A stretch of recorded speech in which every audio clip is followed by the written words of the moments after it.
This is Mark and Charity Mornings. Did you like that? I like that. That's very good. We moved the podcast opener over to the holiday season. Is this going to stay or is this just for today? For today only. Oh, all right. Well, you think Until I want December. to be on Santa's naughty list? Until December. Once you start it, Oh, there's good. no going back. Oh, I hope so. It's Mark and Charity Coffee Podcast here for Wednesday, November the 17th, the Belleville Santa Claus Parade. All the work done in organizing with our friends with the Belleville Chamber of Commerce. Susan Walsh is going to be on this podcast in a few minutes to let you know where you need to be, when you need to be there, and what you need to bring along with you, including a mask, in order to properly enjoy this parade. That's going to be coming up. But of course, first, Throwback Thursday tomorrow, brought to you by Burger Revolution. We are halfway through the month. I believe that our burgers have probably sold about 300 of them. Over. Well, we were gotta at be. 274 on Monday, Yeah. and today's Wednesday. It would be pretty darn close, especially after yesterday's grand reopening, the ribbon cutting of the new location here in Belleville. They had the official ribbon cutting yesterday.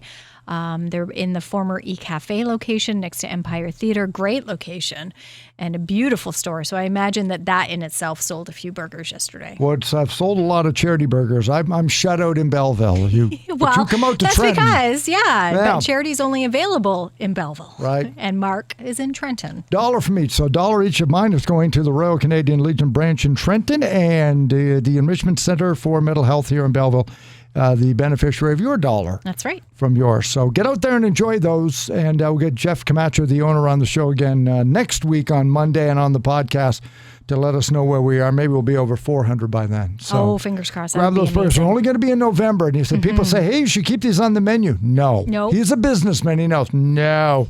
That's what makes them so good right now. You want to get as many as you can. But yes, our throwback for this week, there's some pretty big names, musical names making headlines, female music artists making headlines, one being Britney Spears. And we've been following this story for the last year. And then this past weekend, the conservatorship was finally lifted and she has some more freedoms now. Now, I mentioned in the Pulse, there is a care plan. And I'm so happy that this was mentioned too, because it would be such a jolt, I would think, to go from everybody controlling everything to here you go, take it away. To be like literally getting out of prison. Yeah. Now we just kind of drop you off and get back into society. Yeah, sink or swim. She talked about having money, like just seeing money and for hearing the first that time. Clip this morning, like an ATM card, like to actually be able to go and have money in your hand, having car keys, she said, again. In your purse. Like she has her own car keys with her all the time. Being able to drive. She said she went out and bought candles. Like just went and bought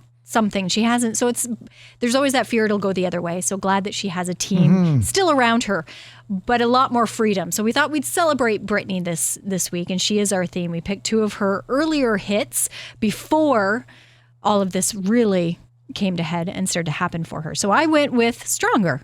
But now I'm stronger than yesterday. Now it's nothing but a mile. 20 years old, right? 20 years old. You enjoy saying that way too much, but 20 years old, Stronger. Hard to believe. Mine's only about 18 years old, I think, and that's Toxic.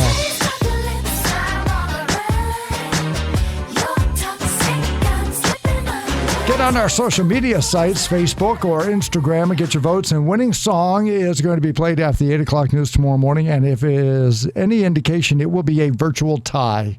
It's not very often. Now. Yeah, it's not very often. We are literally vote for vote with big numbers. If we pick a couple of stinkers, it can be like 2-2. But if it's really good like this and you hit a hot button with somebody who's been in the news a lot, it's dozens of votes already, and it is a virtual tie. Yeah. So Stronger or Toxic, pick your favorite. One word, Britney title, and a winning song is coming up after the 8 o'clock news tomorrow. Boy, what a week it's been for the Chamber of Commerce. They had to bite their nails, as you'll hear, and wait to find out whether they could even have a parade. And then they got the go-ahead from everybody who has a say, from the provincial government, the municipal government, health unit. Would businesses support and put in floats? Did people want to come out to a parade? And everybody said yes. So they had 10 days. Usually they have a little bit more time. But yeah, the last week or so has been incredibly busy for the Chamber of Commerce to get this ready and to bring it back to the city. So we called up Susan Walsh, the organizer, to see how it's going and what you need to do before you get there. Susan Walsh of the Belleville Chamber of Commerce on the show this morning because thanks to the work of City Hall saying yes, you've got a parade put together in about 10 days, Susan. We do, and we are so happy to see Santa back on Bridge Street. I even can't wait to see him up on that float. Well, it's been way too long for all of us. I'm tired of Zooming. It's a great thing, but Yeah. I want to see him in person. Absolutely. I saw Santa's sleigh on the grounds at the fairgrounds yesterday. It got pulled out. It's ready. See, and that makes they're it getting real. ready. It works. There it is. Yeah, we had such a terrible weather day last year, so I can only imagine when they pulled it out. I'm sure there's some things they're going to Fresh coat of Clean it all paint's up. going to meet it for that. So it's coming up on Sunday. If you're new to town, you have no idea what our parade looks like, or if it's really been so long that we forget the route, what do we need to do and get ready for on Sunday? Well, it's a beautiful nighttime parade. It's very magical.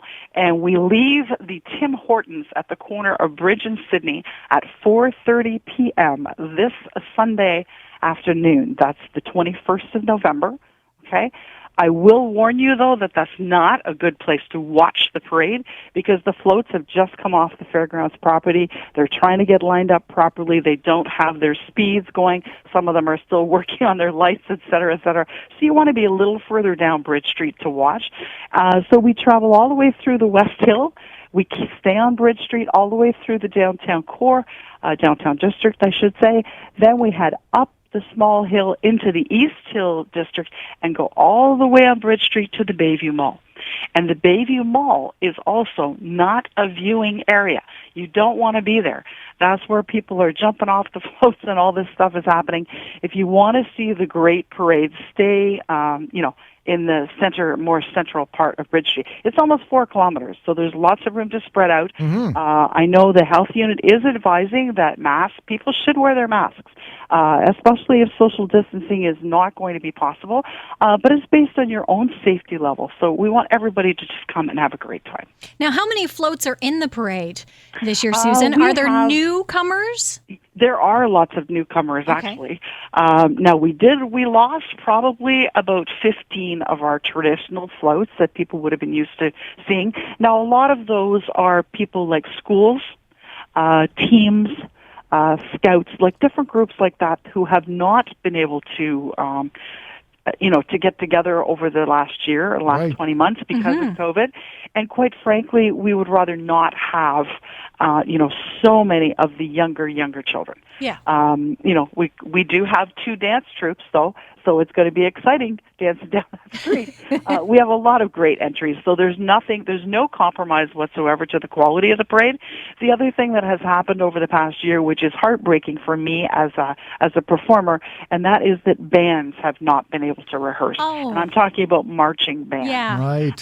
So we have the Air Force City Pipe Band to lead the parade, and then there are musicians throughout the parade on different floats, but you won't find the marching bands in any of the parades because they just haven't been able to practice. Right.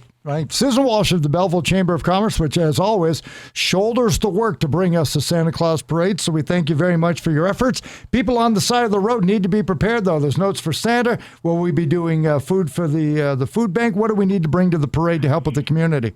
Yeah, we need you to stuff your pockets and bring your bags with you because Gleaners, unfortunately, they could not do their fall food drive, so they're really desperate for anything. If you need a list, go to their website and find out what they're looking for. Bring a bag with you. There will be lots of people at the beginning of the parade collecting for them. The firefighters, our favorite, will be at the beginning of the parade. Yes. They will be looking for toys for the toy drive. They will also take your cash in their boots. They are doing the boot drive. So there's 2 ways to help them out. And, of course, the postal workers are volunteering their time to collect all those letters for Santa. If you miss them at the beginning of the parade, give your letters to Santa to the families who will be riding with Santa on his float at the end of the parade. Now, where should we look for you, Susan? Actually, I'll be in the mess at the corner of Bridge and Sydney. So you might not be able to pick me out of the crowd. We're just wondering what float you would be on, so we know to wave when you go by. I wish I could be on a float. Yeah, I won't Parade get to see you organizer guys. float.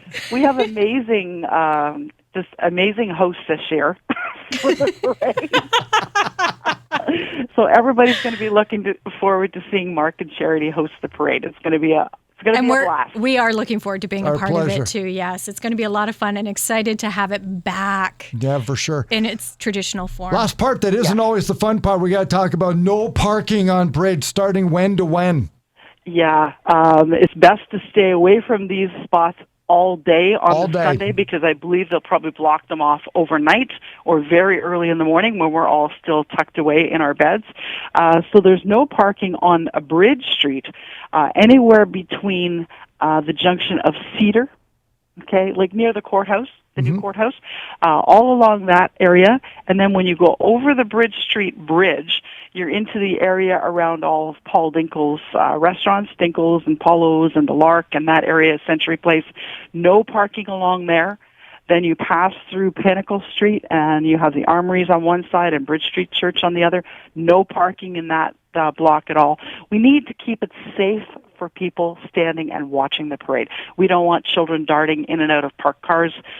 So try and stay out of those areas for parking because you just won't be able to. Right. Okay. What time does it start? It starts at 4:30. 4:30. Okay. Nope. And Sorry. anybody that is planning to go to the East Hill, please remember that East Hill Park, the Rotary Club, are putting together their reindeer ranch again this year. It's beautiful. It's a beautiful reindeer display. They put a lot of time and effort into it. Also, Glenmore House, they have some crafts going on. They have goodie bags. The museum itself is actually open. They're going to have music, so there's a lot of extra things to do in the East Hill. And downtown, there's going to be one of those side hustle markets late in the afternoon as well. So there are a few extra things you can take in if you want it to be more of a Christmas experience. Yeah. Wonderful. Things for the whole family, that's for sure. Again, thanks for all of your work on that. I know, you normally have 51 weeks of the year to get it together. Now you got to do it in 10 days. But it's from a very grateful community. Thanks for everything that you and the gang of the Chamber are doing to make Sunday so festive for everybody. Well, thank you very much. We just want to see those smiles on those faces, and I can't wait to hear ho, ho, ho. Yes. Thank you, Susan Walsh from the Chamber, getting ready for our Santa Claus Parade, making its return to the city of Belleville this weekend. Thanks again to everybody with the Belleville Chamber of Commerce for all the work that they are doing. Some 50-odd floats. Full story as well at inquinty.ca. And we should mention as well, though, this weekend is going to be, it's not just Santa on Sunday. It's like you played the music right off the hop heading into the holiday season. We're getting it thrown at us this weekend here in the city. And that's a good thing. I'm saying that it's a good thing. The 62nd Annual Festival of Lights kicks off on Friday. We see Santa return a little earlier than the parade on Sunday. He's coming back to the Quinte Mall, which we missed out last year on. There's the Merry Merry Market taking place in downtown beginning on Saturday. And then to top it off, we've got the Santa Claus Parade. Got the parade. So it's going to be a great weekend. As long as you are on Bridge Street between Sydney and Bridge and Bayview Mall, you're going to see a great parade. And as she mentioned, though, I was going to ask her about marching bands because that's always a big, big part of it, but because they haven't been able to rehearse. So hum along with whatever music you hear. And Charity and I are going to be hosting it with your TV. Yes, very excited about that as So well. we'll be up on the podium there between Pinnacle and Bridge, and I take hot chocolate. And so if you have some, sure, I'll take one. If you're going to the Do you parade, want a hot chocolate before? I'll stop and get some Yeah, because I would you imagine do I'll that? get some for the kids. My children Yeah. are going to be part of the broadcast as well on Sunday, and they're super excited too. And we've had a few talks. have you? Just Really? because Have we rehearsed? It's going to be on TV. We're going to rehearse. Boys, I want you to try and be quiet Phrases that for are 45 seconds. Just Okay to say and phrases that are okay to say. And no matter what Mark says to you, don't repeat it. That's my favorite. When you go back to school tomorrow, just say this phrase. Okay. This was, But it's going to be a lot of fun on thought about Sunday. bringing the hot chocolate thermos, but if you'll bring me one, that's great. Sure. I'll bring you one. I'd It's the appreciate holiday it. season, Mark. It's Hey, the season of giving. Let me ask you something. So I went for a Okay. walk last night. Yes. And I noticed something in my neighborhood. And you who already have your tree up, I want to ask you this. Oh, Before okay. I tell you why, where geographically in your home is your tree? Okay, it is at the front of our house, Okay. in our living room, in one of the corners, but One the of the corner corners. behind the window. So it's not in the window. You can't see it Okay. from the road, from the street. Thank you. Because I noticed there are 3 trees up in my neighborhood already, and I've been looking through other windows from the road. I love looking in the windows. And what is it about people who put their trees up early who put them up in the window? I wonder if there's a correlation between people who want the tree up early to say, look, I have my tree up. And I don't mean that in a narcissistic way, because you say you love Christmas, that's why you put it up. And to be honest, I would have it in our window. Yeah. But our register is right in the center of our front window. No, you're so gonna have to I'm not move. putting the tree, I can't put the tree over Right. top of it. Yeah. Otherwise I would, 100%. I just think there's 100% correlation between people who love Christmas, and part of what they want to do is they want to share it. Yeah. Like nobody it becomes puts part up- of the display, the Yeah. decorations. You're even outdoors. It just occurred to me that I just don't think people would put up their tree early and then hide it. They want to share it. The love of Christmas for people, they can't keep it quiet. In other words, they're not like closet Christmas lovers, Well, look right? at me. I've been I've been quite Oh, open no, about the and that's fact why my I- decorations yeah. are out, and That's why I wanted to Lights ask you, because I will have to ask people, like, is your tree up already? But it's away because you don't want people to know. I just don't think that's possible for people who love Christmas so much that they get Yeah. it going early. Like, you know the people who I love am Christmas not and trying the to treats hide in the it. window. I Yeah. am not trying to hide it. It just that's the way it works in our house. And my neighborhood has new inflatables, so I love going for a walk. Any Santas in the outhouse? None. See, Not you one, have eh? the only Oh, one. Come on. yes. There's only one that was made. I have seen one other Santa in the outhouse, and it was in Campbellford. It was in my hometown. Mm-hmm. There is a house in across the bridge, across the river, that I love Christmas. I love the holidays. Right. They take it another notch. They are over the top, and not just with Christmas. Okay. Every occasion, any occasion that has an inflatable attached to it, their yard, and it's bleeding into their neighbors now. Oh, boy. Halloween, St. Patrick's Day, Easter. The big don't do it. inflatable They Queen don't Victoria do it for for Victoria Day. I'm trying to think. Canada Day, they're quiet, but Christmas, Yeah. and they have the Santa in the outhouse. It sounds like we as need to part of the schedule display. an intervention to just bring them back down to life. God bless you, first of all, but come on now. Yeah, it's wow. And eventually Wow. we'll hear the story about light displays with music that eventually get cops called. It's usually Yep. in the States where somebody's so loud and so long with the electrical bill that's $20,000 a month to make it work.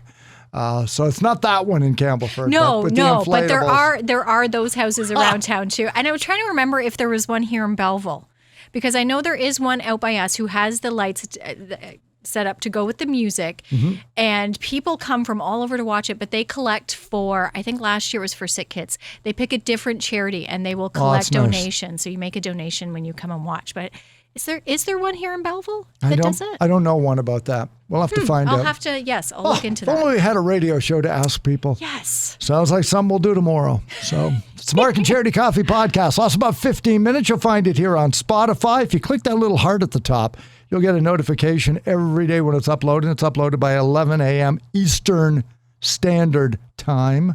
As well here on Apple Podcasts and on our social media sites.